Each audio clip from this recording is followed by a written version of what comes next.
The man began to prosper and continued prospering until he was very... what is God trying to say, man? He's talking about, hey, when I prosper you, it's not the kind of prosperity you see. When I prosper you, you will prosper and continue to be prosper and continue to prosper until you are very prosperous. This is all covenant. New covenant is a better covenant, so says Hebrews.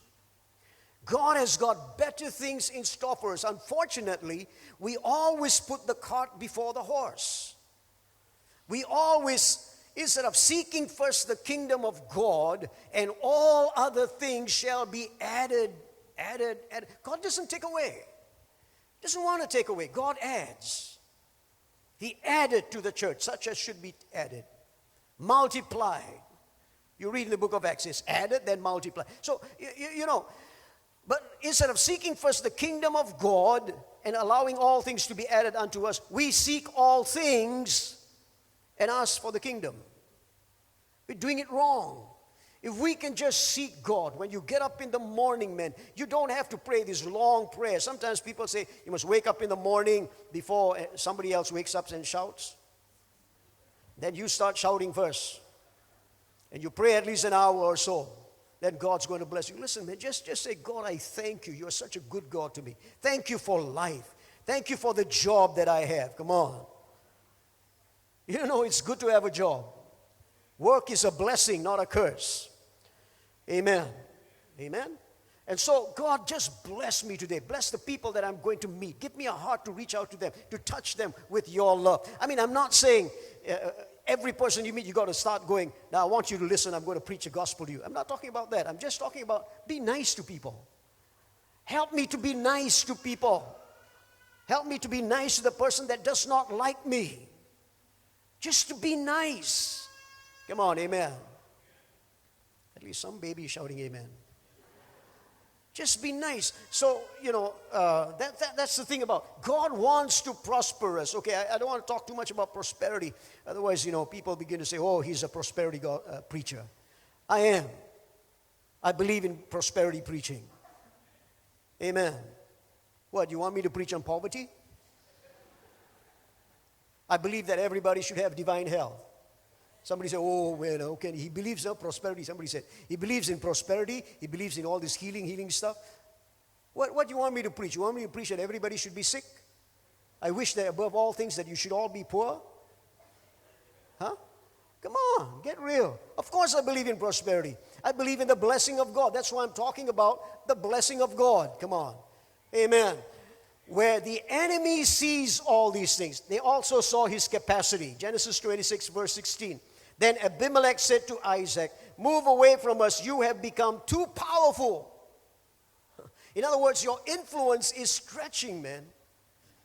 You're becoming so great, you're becoming powerful.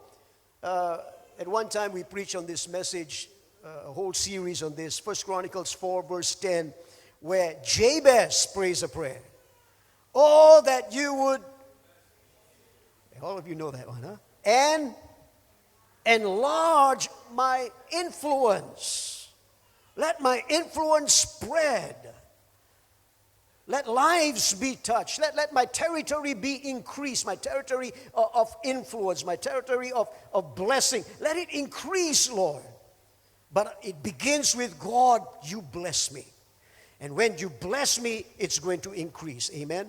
Now what will happen is they will envy you at first.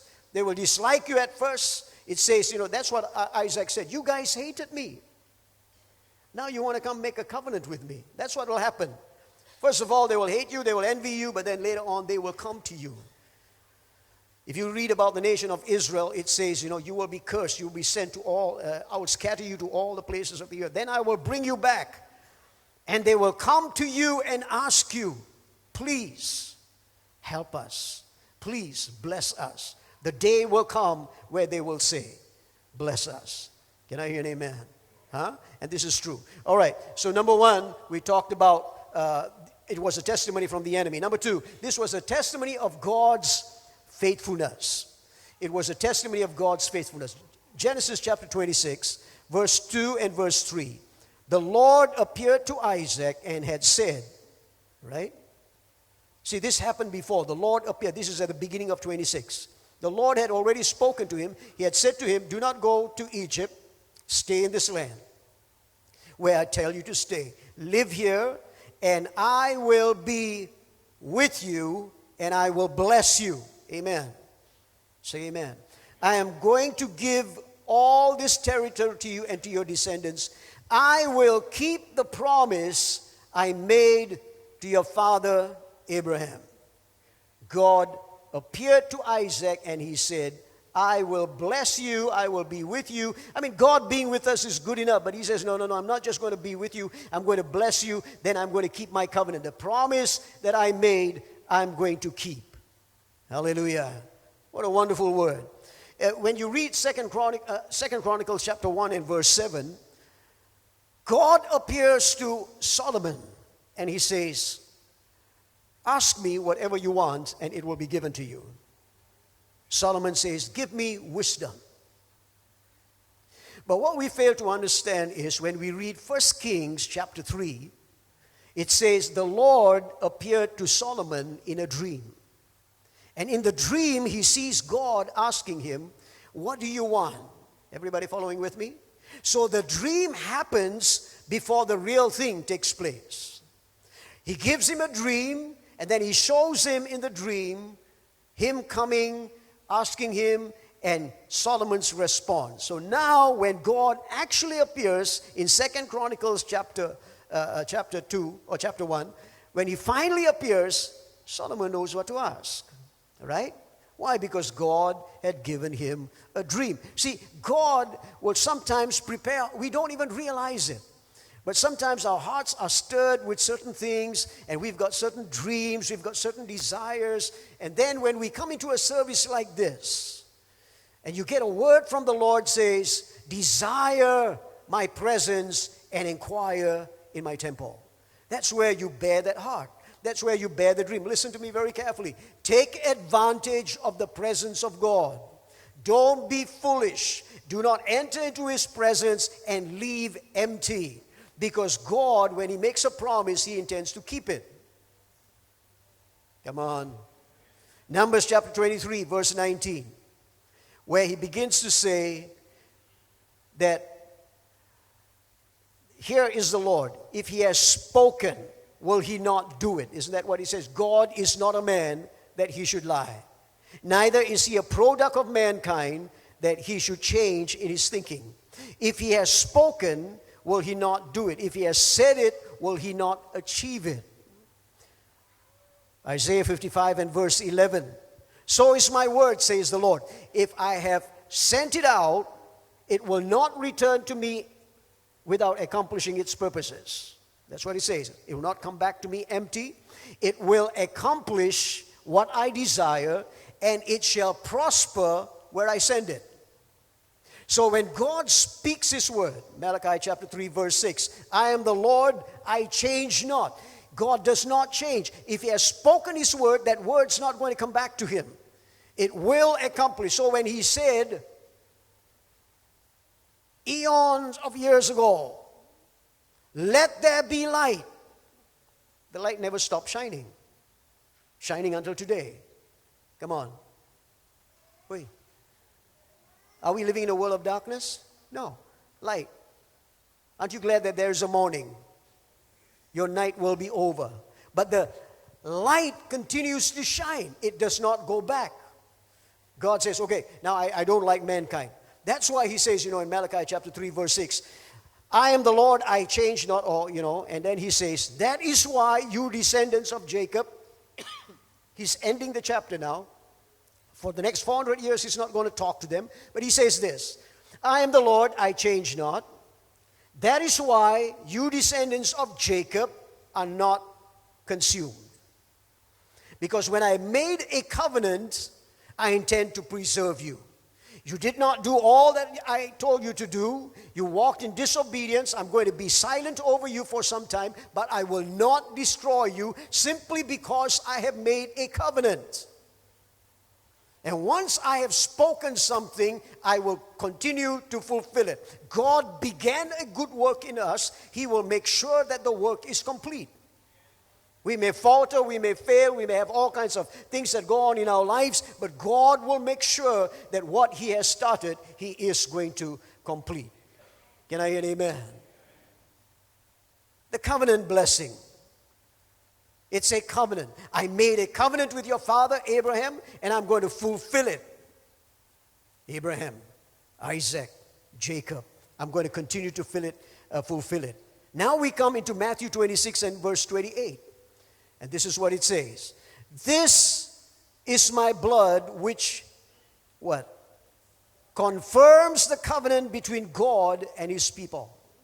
Luke 22 verse 15. He said to them, I have earnestly and intensely desired to eat this Passover with you before I suffer.